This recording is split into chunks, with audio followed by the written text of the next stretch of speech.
Welcome to the Necrotic Arcanum.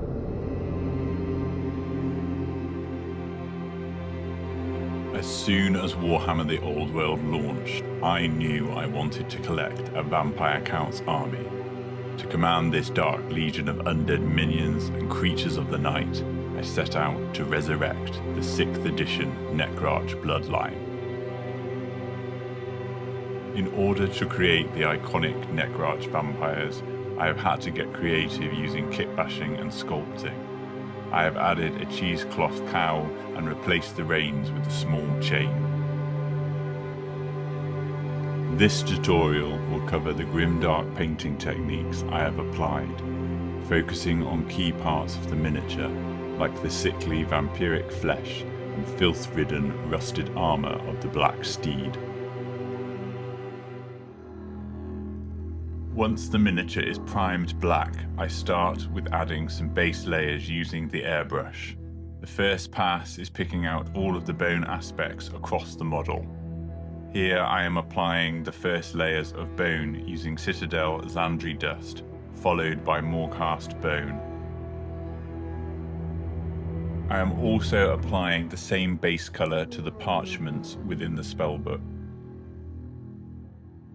To start the robes, I use a triad of colours from Citadel, starting with Baraknar Burgundy, followed with Screamer Pink, and highlighted with Pink Horror. For a more detailed look at the application of these colours, please take a look at my previous tutorial where I cover this in more detail on a Spirit Host miniature, and I show examples of how this can be applied across your army. I wanted the vampire's flesh to look ancient and sickly to represent how truly old this vampire is. The Necrarch are often frail and gaunt in appearance compared to the other bloodlines and vampire families, as the Necrarch favour knowledge and spellcraft over feeding on the blood of the living. Firstly, I apply Celestra Grey by Citadel. I want the flesh to have a cold and deathly appearance, so I keep the acrylic layers to cold pastel tones.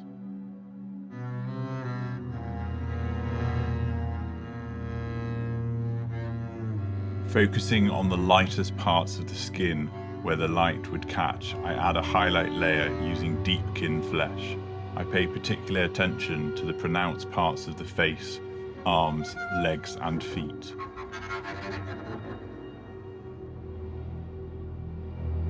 For the cheesecloth cowl, I start with a layer of Steel Legion drab, followed with a highlight layer of Baneblade brown on the raised sections of the hood and across the top of the shoulders.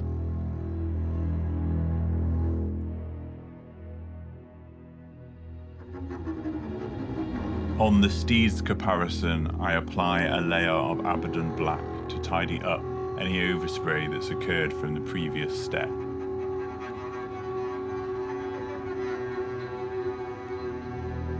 Once this layer has dried, I highlight the ripples in the fabric with a thin layer of Corvus black to help give the fabric some more depth.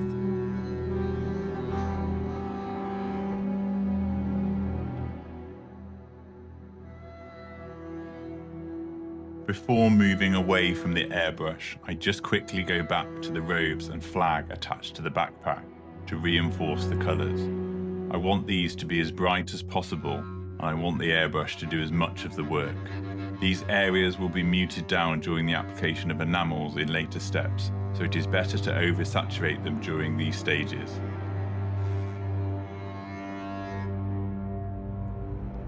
Starting the brushwork, I carry on with the robes, first with a touch-up layer of thinned Baraknar Burgundy to smooth out any parts that may have been missed by the airbrush.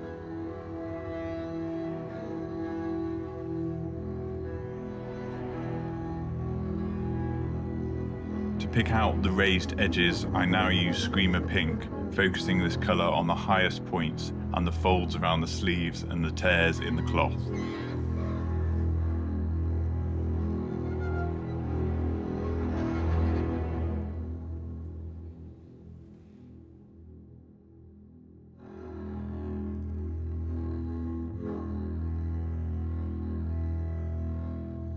Finally, as a subtle edge highlight, I use pink horror sparingly on any sharp edges or areas hit by the direct light source. As with the airbrush layers for the vampire's skin, I reinforce those base skin tones and tidy up the transition with first Celestra Grey and highlighted with Deepkin Flesh, adding a subtle green tinge to the otherwise blue tones of the skin.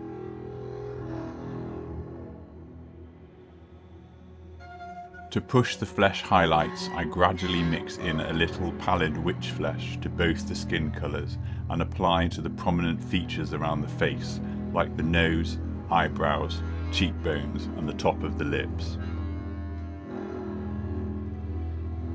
This step is also applied to the raised areas on the hands, paying particular attention to the fingers. The same process is used on the legs and the feet.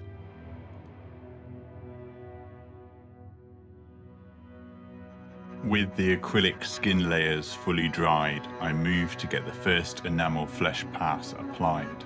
I start with Villainy Inks Umbrel Nightshade.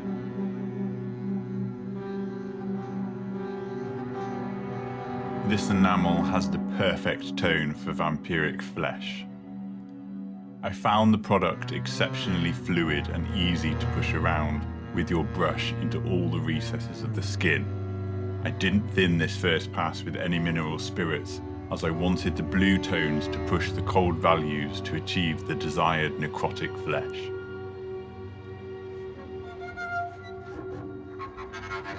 Whilst the layer is still drying, I use a small amount of mineral spirits on a brush just to remove some of the colour from the lightest parts of the skin. For the areas of the skin that will be in shadow, I add a neat layer of caput mortuum. I am using a smaller brush and focusing this into the lower sections and recesses, guiding the enamel with my brush. On the face, I pay particular attention to the eye sockets, nose and mouth, as these areas would be naturally warmer in tone. I go back with another pass of Umbrel Nightshade, as the process of getting the skin to the desired finish is a constant flow of back and forth until you are happy with the desired finish. After a quick blast with the hairdryer, I now come in with a mineral spirits pass using a small brush and a Q-tip to push the product around and remove some of the enamel where it has pooled.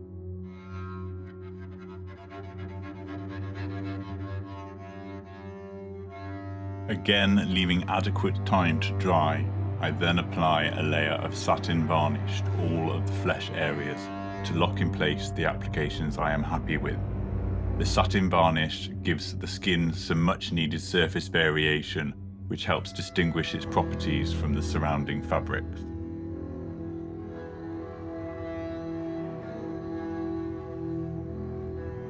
To push the details present in the cheesecloth cowl, I pass over it with a small dry brush using Citadel Baneblade Brown. Each pass I gradually add a little Screaming Skull to the dry brush mix to lighten the pass on the raised areas like the hooded section.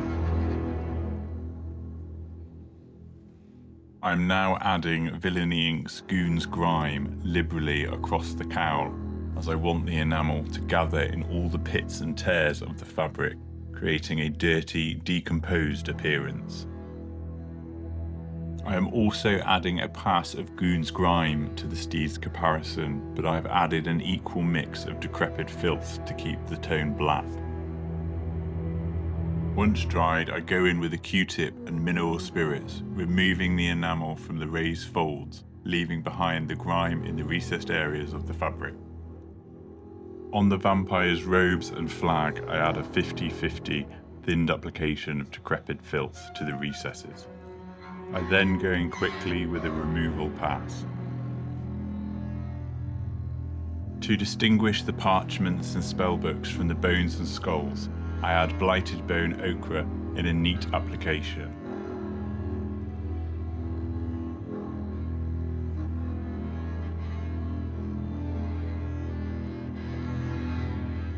Before adding enamels to any bonework on the vampire's steed or the skulls on the staff and across the base, I lighten all the raised edges with Citadel Screaming Skull to help them stand out when they are darkened down with the enamel layers. Once the acrylic highlight pass has dried, I apply a neat application to all those areas with Villainy Ink's Goon's Grime, ensuring the grime pools in all the sockets and joints for maximum aging.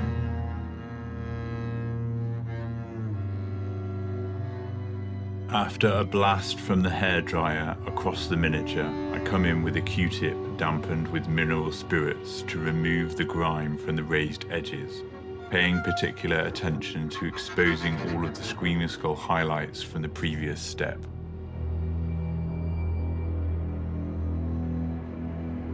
Across the steed, I now pick out all of the armour plating with Citadel Leadbelcher as the base layer.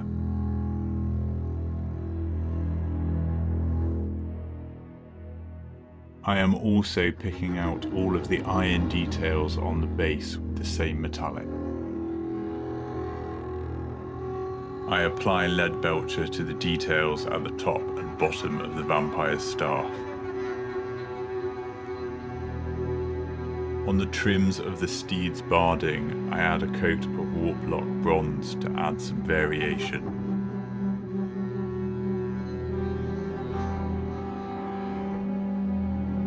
Some of the details within the staff are given a coat of Warplock bronze, as the verdigris finish in later steps will help to add visual interest to these parts.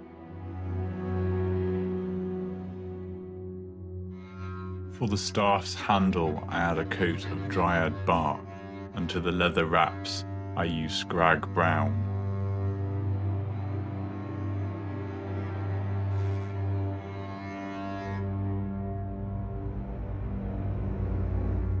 The vampire's steed carries his master's treasured possessions on his back. This collection of trinkets and dark grimoires is painted using a variety of tonal browns to make sure they are individual but not too bold so they don't detract from the vampire's focus. The colours I've chosen to use here is Morfang brown, Doombull brown, Thondir brown and Rhinox hide. The application of these can be random. I've just applied them in an order that looked natural.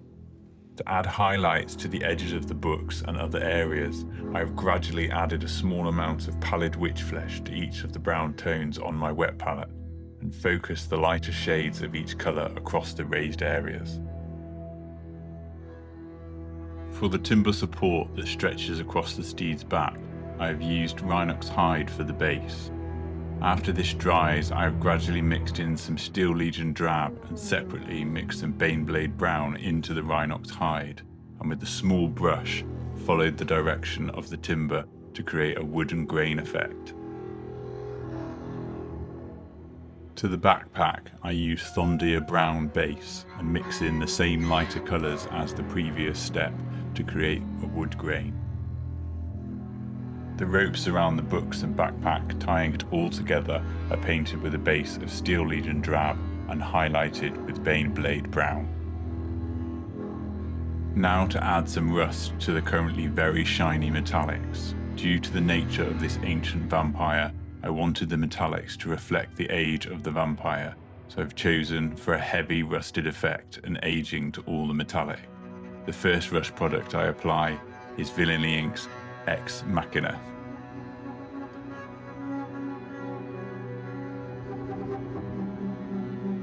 Once dried, I go in with the Mineral Spirits pass to remove any excess across all surfaces. To all the rivets, recesses within the plates of armour and pits created by years of corrosion, I add a neat application of Sector Rust. To darken everything down, I use a slightly thinned application of Decrepit Filth, being careful not to disturb all the previous rust layers.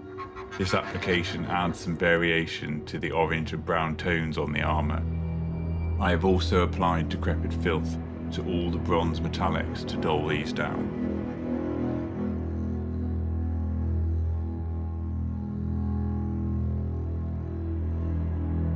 push the rust further and add a third tone to the mix, I apply small spots and thin streaks of dirty down rust to where the metallics would naturally have the most rust sediment.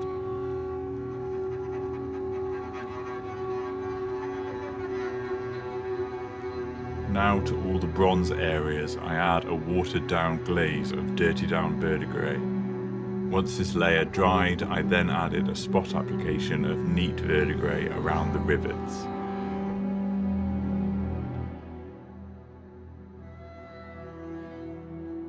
Using a lightly dampened brush with water, I remove the dirty down product from the sharp edges and rivets across the armour panelling.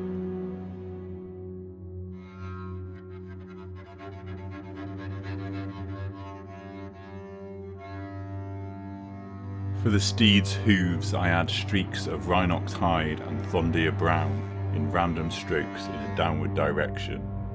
To give the hooves a light sheen, I then apply an application of satin varnish over the top. The vampire carries with him a pair of decapitated heads as a stark reminder to any thralls who might disappoint their master. As a base layer, I have coated these in a couple of applications of pallid witch flesh. I've picked out the hair in brown tones using acrylics, and now I give the flesh a wash using Citadel Contrast Dark Oath flesh. Once that's dried, I move to enamels and coat the hair with Villainy Ink's Decrepit Filth. For the face, I apply a couple of applications of Vile Tinge Green to emphasise the zombie-like flesh. In the warmer areas like the eye sockets and mouth, I use a small amount of Caput Mortem and a lightly thinned dot application of Carrion Crimson. Using an ink by Liquitex called Fluorescent Orange, I gradually build up the layers on the candle wick, making this the brightest point. For the surrounding areas, I used a thin layer of the ink to represent the emanating soft glow of the candle.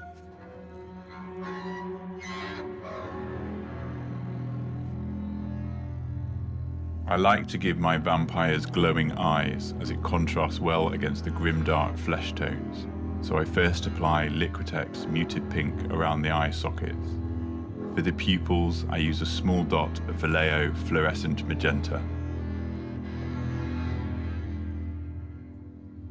Within the grimoire the Necrarch holds, I apply some waterslide transfers of scripture taken from the Empire of Man sheet, carefully moving them around with a small brush until they fit seamlessly within the pages of the book.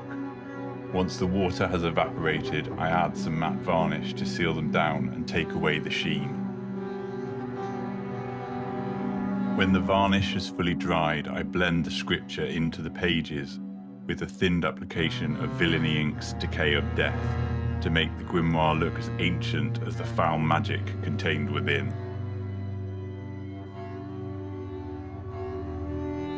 Moving down to the base and starting with the vampire's vulture companion, who sat perched waiting for some fleshy snaps. I'm painting the vulture's feathers using streaks of Corvus Black and Skaven Blight Dinge. For the vulture's head and talons, I'm using a base layer of pallid witch flesh. Over the feathers, I use Villainy Ink's Umbral Nightshade, and once that's dried, I reinforce the dark folds of the feathers with Ichor of the Damned. Caput Mortem is applied over the pallid witch flesh areas. To create the feathered crest on the vulture, I add a small amount of instant glue using a cocktail stick. Before this dries, I quickly take some merino wool, and using tweezers, I add the wool around the neck. Using tiny needle scissors, I trim the wool to the desired length, and I then use a damp brush to push the wool into place. I repeat these steps, building up the wool until I'm happy with the crest. Once dried, I add streaks of Decrepit Filth to darken down the finish.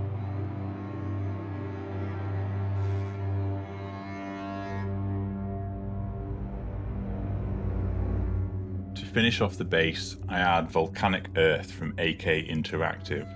Once this is dried, I apply 3 layers of dry brushing, starting with Skavenblight Dinge, followed with Dawnstone, and finally Terminator Stone. The inspiration for this basing method comes from vampiric corruption and how the ground changes in the Total War Warhammer games. I cover this basing technique in my previous Spirit Host tutorial for a more detailed look at the process. With the base now dried and small dry and dead vegetation added to finish it off, I call this Necrarch Vampire completed.